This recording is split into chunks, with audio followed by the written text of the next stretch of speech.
You're listening to the Getting Smart podcast. I'm Rebecca Midles. Lately, I've been hyper-focused on state and regional level of educational change and the type of leaders who bridge bold policy and grassroots practice into action. Our recent conversations with leaders like Bill Nicely, Dave Richards, and Janine Collins have all shown that meaningful change at the state level is possible, but they're not alone. I've seen the magic that today's guests bring to this work firsthand. I've had the honor of working alongside them in Nevada and now Virginia, witnessing them in action and seeing their passion for personalized learning. Today, we get to dive into their new book that provides tools and strategies for that kind of transformation.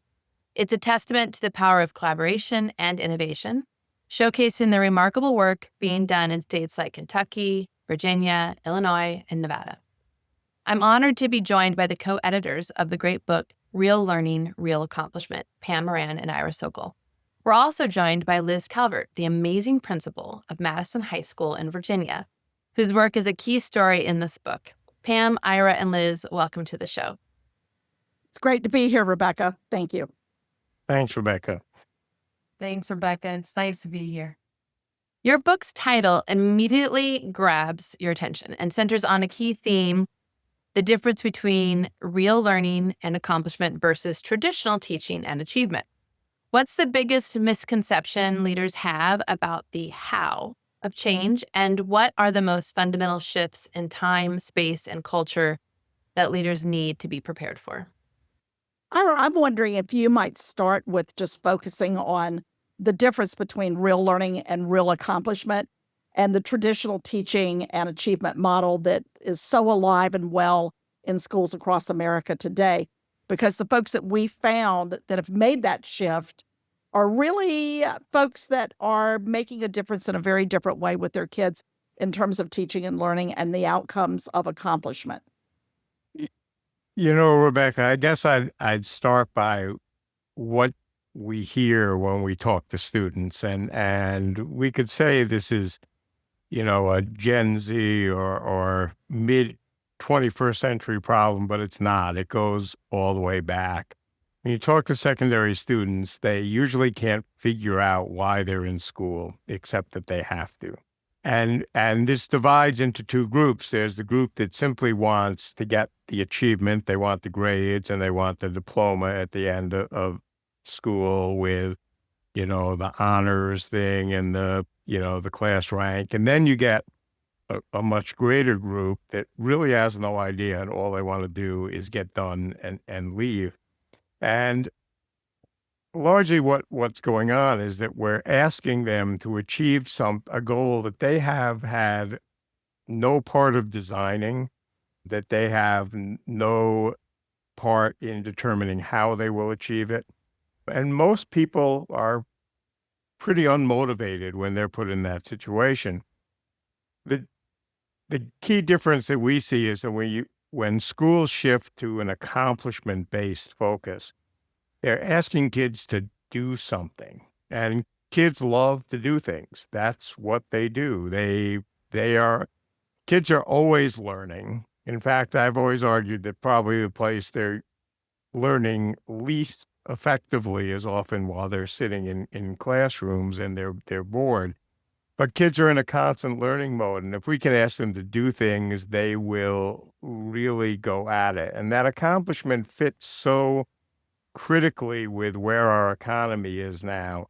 I know that, I have a son who's, a classic millennial in the tech industry. And years ago, he pointed out that the places he worked had not asked about education on their job applications at all. They weren't interested in it at all. And since his father is in education, that struck me as, as a critical thing. But what they want to know is, what can you do? What can you actually go out and accomplish? And what people don't understand is that in order to get there, you have to give up control. You have to give up control to teachers to be able to work with students individually in ways that work for the two together. And you have to give up control to students so that they actually can own their own education and do it. And I'll go all the way back, Rebecca, to I went to an alternative high school, and I discussed this in the introduction to the book, that was all based in this kind of mastery learning. And what one of the teacher founders of that school said was, I'm taking all your excuses away from you. He says, whenever you fail a class, you'll say the teacher sucked. I'm not interested. The time of day was wrong. The classroom's uncomfortable. Because in every one of those cases, I'll say, then find another way to do it, but you got to do it. You got to accomplish something. And I think that's the critical thing that educators like Liz and the other voices in this book are accomplishing. Well, and I think that really ties into the other piece that Rebecca kicked out in that intro about what are some of the misconceptions, Rebecca, that leaders have about change. And boy, I've been the victim of my own misconceptions over a long career, as well as have been the witness to a variety of belief systems that people have about what it takes to create change pathways that don't pan out. And one of the reasons why the folks that we're featuring in the book are featured is because they are people who are really seeing change as being something that can be sustainable with the right actions. And so Liz is a great example of that. And I think that a couple of misconceptions that are pretty critical is that oftentimes people think, that what we tend to do in education is we focus on what's the one thing we're going to change. We're going to buy a program to fix reading, or we're going to change the way that we schedule kids at, the beginning of the day, the middle of the day, the end of the day. And so we tweak the schedule and think that that's going to fix some issue that we really want to change and move in a different way. Or we think, if we offer professional development on project-based learning, and we do that at the beginning of the year during pre-service week, then magically everybody's going to embrace and start doing PBL. What we know is that there is no one solution, and it's the leaders like Liz and others in the book. Brian Kreisman in Fleming, Kentucky is another, Mike Lubefield up in Illinois, both superintendents, even teachers in their classroom like Dave Glover, who really understand that what we do in our schools is we work through systems, and that systems change is really where you have to look if you want change to be sustainable. That professional learning, folks that start to understand that professional learning needs to be job embedded, that it has to be something that's ongoing, that it's a process, not an event, that they are people who start to build towards change that takes root, that sticks. Leaders who understand that you can't implement project-based learning and leave a schedule that runs in 45 or 60-minute blocks. So they start to look at time. They look at resources. They look at professional learning. They look at the students themselves in terms of student voice. And they start to see the ecosystem of learning as being the system change that has to happen, not one single element of it. You can't turn one gear and get the car moving. You've got to have all the parts of the engine working in sync. And I think that's one that's really critical. The other one, I think, is the idea, and I think John Burks, Jake, who's an OG of mastery learning, really spoke to this, that belief systems and values are the core of what causes a faculty or a district to really get to a place where you get that deep investment in change. But you have to start with the idea that not everybody in the system has shared beliefs. So what do you do to get to values and beliefs? And one of the things that Jake would say is you have to take action sometimes first and change the behavior in order for people to be able to see that the result of that change in behavior leads them to a different kind of belief system. And so I think that that's also a piece of it, is that it's not just about, you cannot mandate beliefs and values. You have to do something. You have to take some action that creates dissonance and causes people to see things differently in terms of student learning. So those are a couple of misconceptions. One, that, you can just make change happen and that people will just kind of come with you. Right. And the other is that you can just change one piece of the system and everything's just going to fall in place and start to work, together. Yeah, I see lots of connections as usual when you guys both, when you're sharing. The embedded professional learning, isn't that what we believe to be true about performance-based learning? You learn it, then you do it. Why wouldn't that be true? And then I also appreciate this idea that you can't mandate values, just like we mandate some sort of like what people now call social emotional learning, that they walk in the door prepared and that we're not teaching it. And this idea that if we just mandate it, it'll happen. So I'm seeing lots of application to what that might look like on the ground in districts and schools. Liz, I'm wondering if you have more to add to that. Yeah, I think one of the things that I think about with change in particular, especially when you're talking about traditional school, as we call it, there's this preconceived idea about what school is supposed to be simply because we went through it ourselves. And so to combat that is going to take a lot of energy and courage, because what we're talking about is a very different way of learning. What most adults don't really understand, and I work in a great community who's been really supportive, but it took me a solid couple of years to get them on board with this idea, is that we're not actually trying to hurt your child. We're actually trying to prepare them for the future. And the thing about change is that it takes time. And the first years where I really pulled the Band-Aid off and said, we're doing this, I said, please take the leap of faith with me. I'm asking you to give me a year. Let's start small and we'll build on it. And so change, these traditional kinds of ideas, you have to, tick away at them over time. They're not something that just happens overnight. So I've been in schools before where, oh, that didn't work, let's move on. You can't be that way. Not if you truly believe that what you're doing is the right thing for kids and preparing them for the future. So I'm hearing that leadership come through, what I've already learned about you, and so glad you can make this call, by the way. I know it's not easy for having people in school to be on a podcast. It's so great. So when we think about that piece, I'm also hearing a level of like that leap of faith. I'm hearing some kind of that vulnerability. I know from the book that you share that you started your journey by asking the staff, what is learning? And what was the biggest challenge in getting your staff to be vulnerable, question everything, especially grading and assessment? Like, what was that like and how did that impact your culture? Wow, that's a huge question. But where we really started was, we knew I worked for a wonderful principal. I was an assistant principal in the building that I'm in. And I worked for a wonderful principal who kind of got hooked onto deeper learning, the deeper learning conferences that were going on at High Tech High. We sent quite a few people out there. And this idea of our kids can do more. They don't have to just memorize. They don't have to just be these, wealth of spitting out answers all the time. What is it that they do with that knowledge? And so that idea of learning became the focus of the why. We spent a great deal of time looking at research around deeper learning and what is it that we want kids to be able to be and do. We were very rooted in professional learning community, so those 4 critical questions that you asked. But where I stop is, we always say, what do kids know and are able to do? But we stop with what kids need to know. We don't really expand on what they're able to do.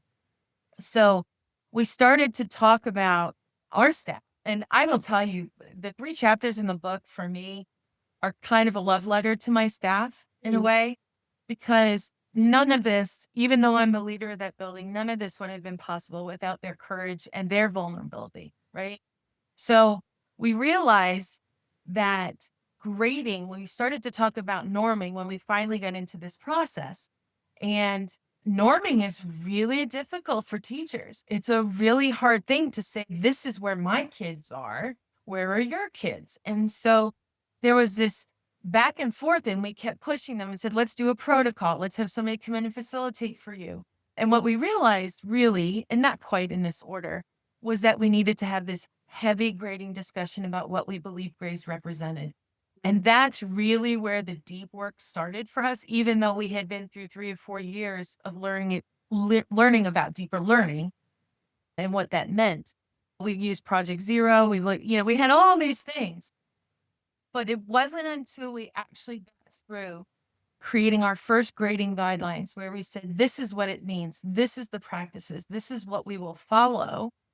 The teachers really started to open up more than I ever thought they would, because we got the emotional side of grading put over to the side. That's right. But I mean, you wouldn't be the person where I would feel like I'm working for you. I would feel like I'm working with you, alongside you. That is what that would feel like. I can imagine. So I heard not just like what is learning, what is grading, and all of the things that are attached to it. I think you have a statement in the book that talks about you can't have student agency without teacher agency. I would probably add school leader agency too, like some districts probably. But you can't have that without the other. And I'm hearing that. So like starting with those questions to kind of dig into your fundamental beliefs, can you tell us a little bit more about how you gave or supported or unleashed, is probably a better word to say, the agency of teachers and how that impacted your culture moving forward? Yeah, that was how do you carve out time in an already packed day? Yeah. So what we had done is we decided that I was going to just put some funds aside and I was going to pay for every single team to have a day off together. They were going to just take the time. And at the early stages, we were trying to figure out what skills actually do we want to assess. We started out with questions like, what do you want at the end of biology? What do you want kids to be like? What are the things they need for the next level? And that took a lot of conversation. Some of the most impressive and just impressive conversations I've ever had with teachers is listening them talk about what are the essential skills kids need to have when they leave their class. And they needed almost a full day just to come up with the skills, right? So you have to carve out time. You have to be able to give them unencumbered moments with a facilitator to be able to dig deeply into their thoughts and ideas around whatever that topic is. And that's consistent throughout. But it was once they started to work with each other. We had one team, and they know this, so I'm okay saying this to you. We had one of the most dysfunctional teams in our building. They were a chemistry team, and I love them dearly. I was their assistant principal.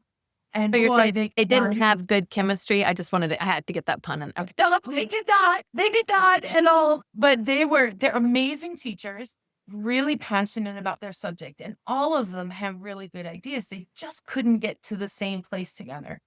When they came back from that day together, and we made sure that it was off site, because being off site is really special for teachers, they came back and it was just, they were like new people. They had seen each other in a different light. They were talking in ways they hadn't talked about. And then when that carried over into their conversations when they met as a team, when they pulled student work together for the first time. And I was in the room when they pulled student work together for the same time. And it was really painful because one student, this was an A to one teacher, and this was a D to another teacher. And so over time, you build that vulnerability. And I think key to this was having some really strong conversations with my coach. We have a technology specialist as well as I pay for a half-time instructional coach. And they were essential in helping us design the protocols for the things we needed to do. When you do that and you do that fully and systematically and consistently over the course of 6 or 8 months, people start to see, oh, okay, this isn't going away, right? The other piece that's essential in all of this, and I think it's something we often lose as leaders when we're thinking about change, is that you have to be very delicate when you address the impact on students. Because, and I say this to my staff over and over again, we cannot let our learning or lack of it or pace of it interfere or impact a student's grade. When that happens, we lose all credibility for the change we're trying to build and sustain. With that, being vulnerable myself to those fears, in turn, when you model that, they in turn bring that into their team meetings and they build trust. Trust is critical. I'm going to go to Pam next in just a second, but what I love about what you're sharing is you have not left the teacher in you as a leader. Like it's really strong and you really hear that and that terms of best practices. So I just really appreciate that that's highlighted and it's definitely coming out. You're bringing back a lot of memories for myself, having gone through it in similar systems and how challenging that was. And I just really appreciate it. Keep sharing those insights. Pam, do you have more to add to that? Yeah, I want to tie into something that I think one of the guiding principles that Liz built out with her staff is that you have to create a safe space for not just kids to experience failure, but for teachers to experience failure. And that means that you have to really build out a culture where people feel comfortable and safe to take risks.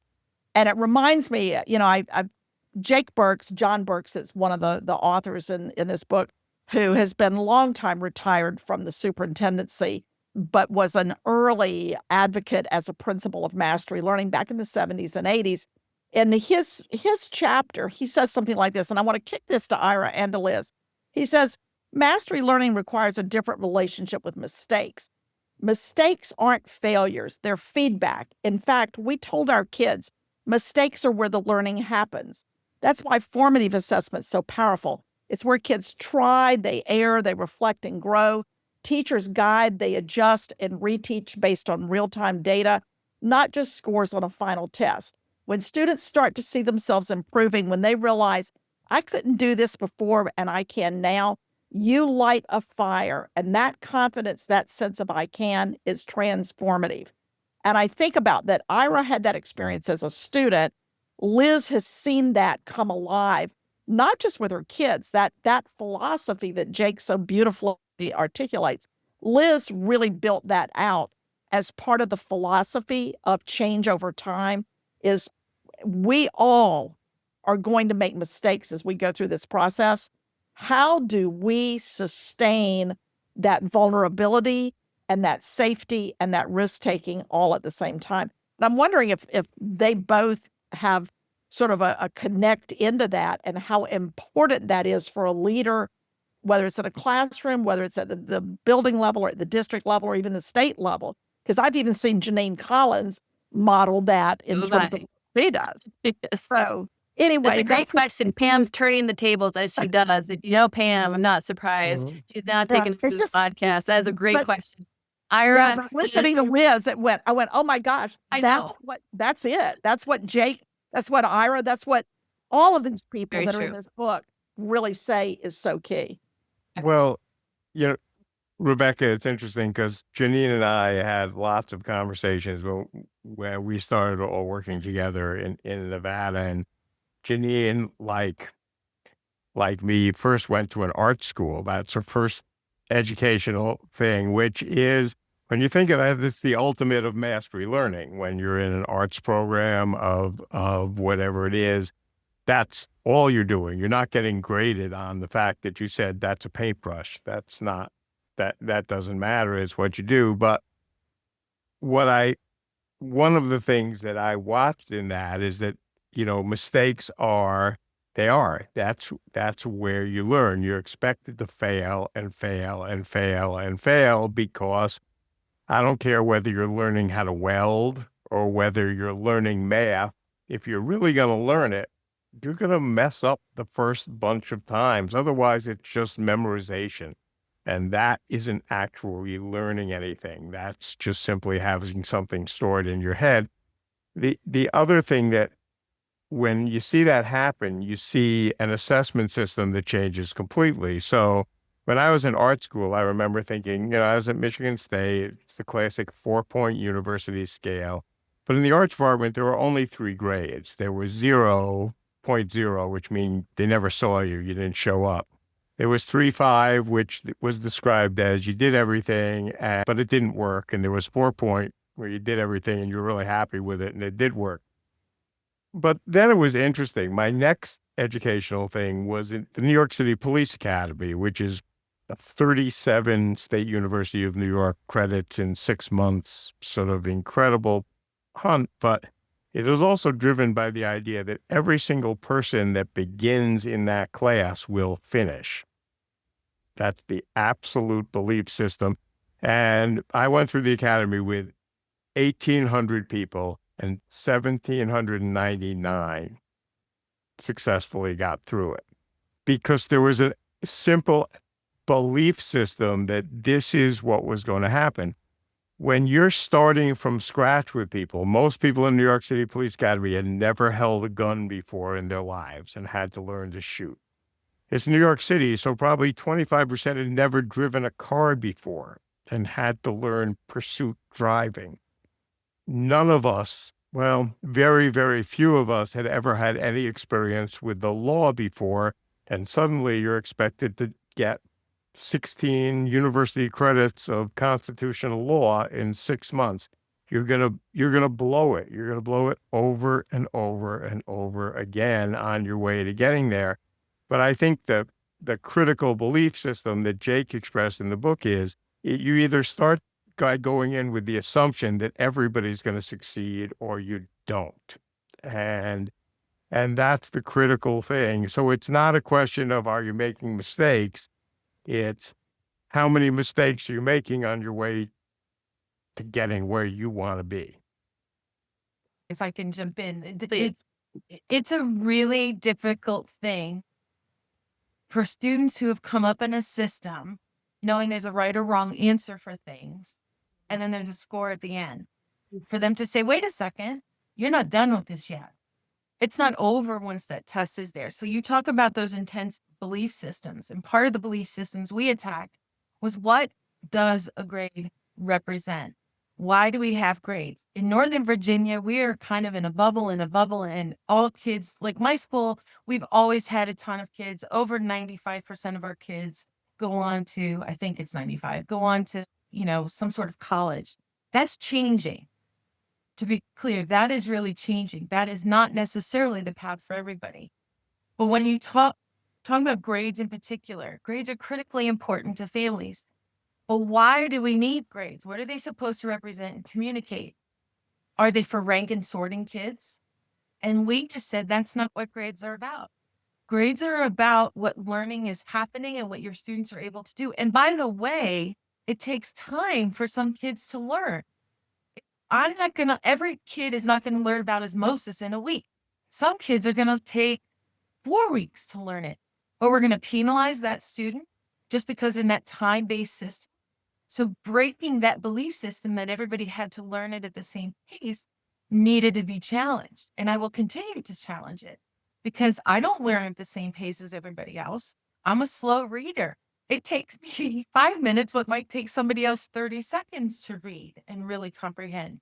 So challenging those deeply held beliefs around the purpose and what grades are supposed to communicate is like a key critical component. Now, as we transition, we took a lot of feedback from families, and I'm calling it specifically feedback because they originally were telling us we were failing their kids because they didn't understand what we were trying to do. They didn't understand that belief system. But that's where that leap of faith came in. And lucky for me, I had enough trust with the people in the community that most families were like, all right, Liz, we got you. We trust you.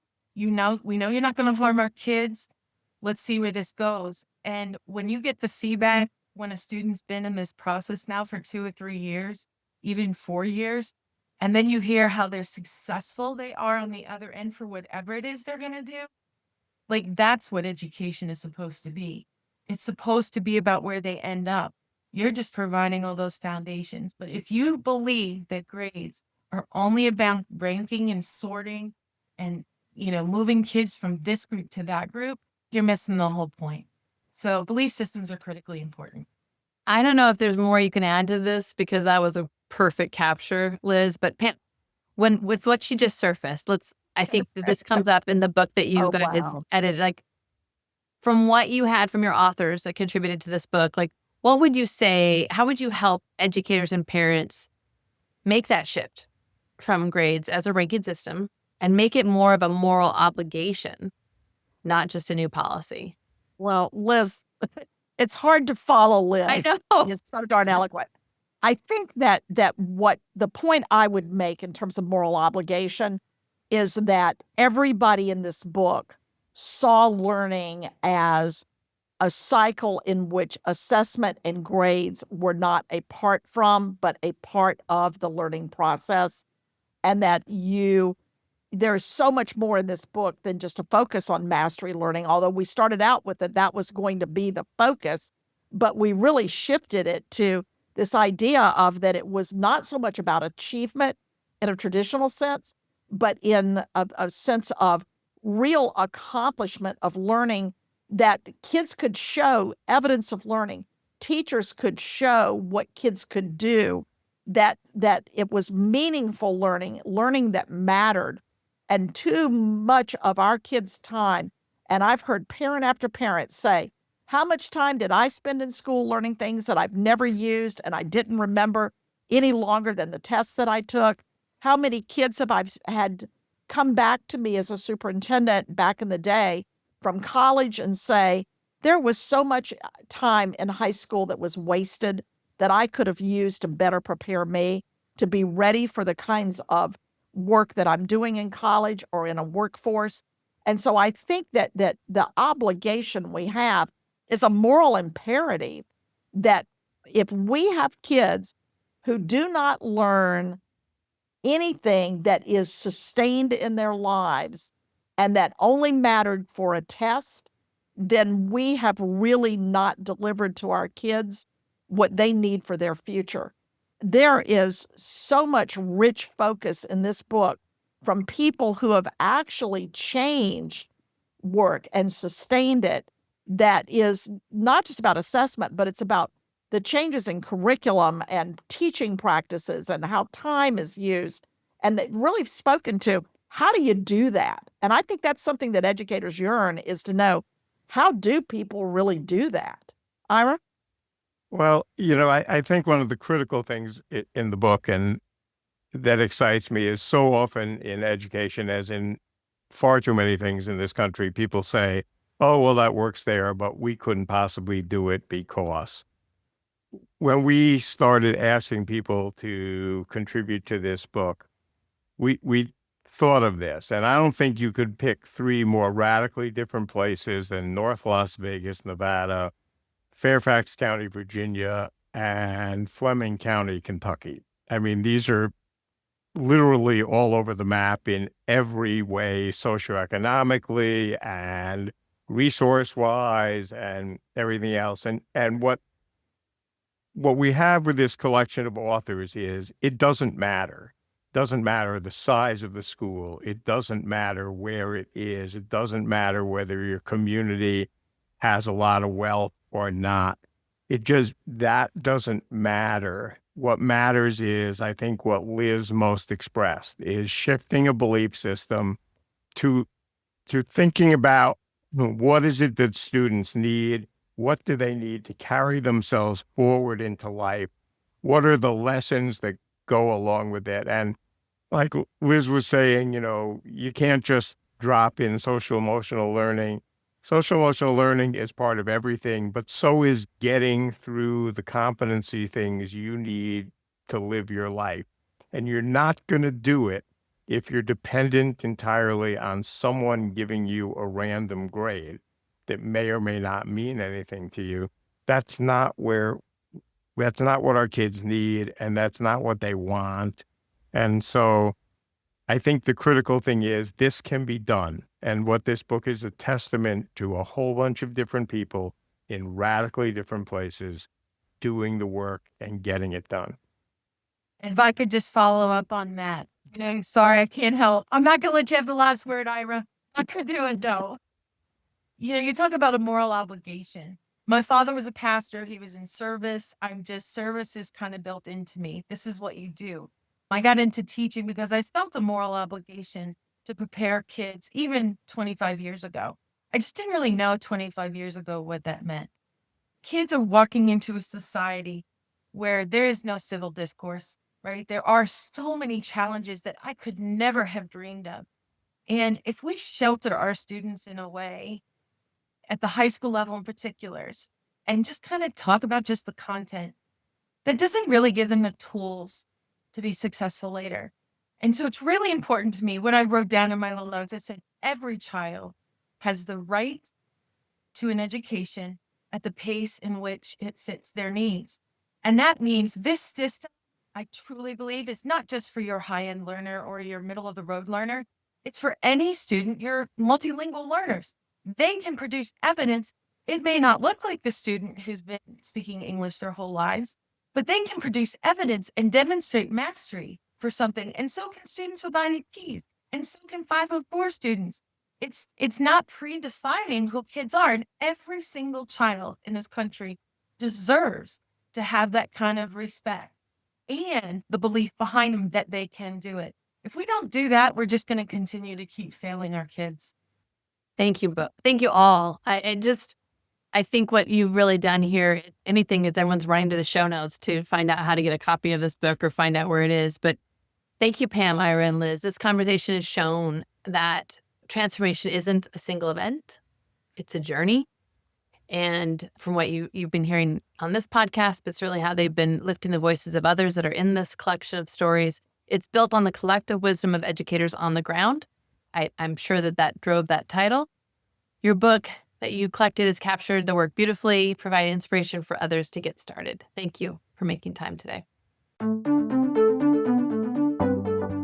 Thanks for tuning in to the Getting Smart podcast today.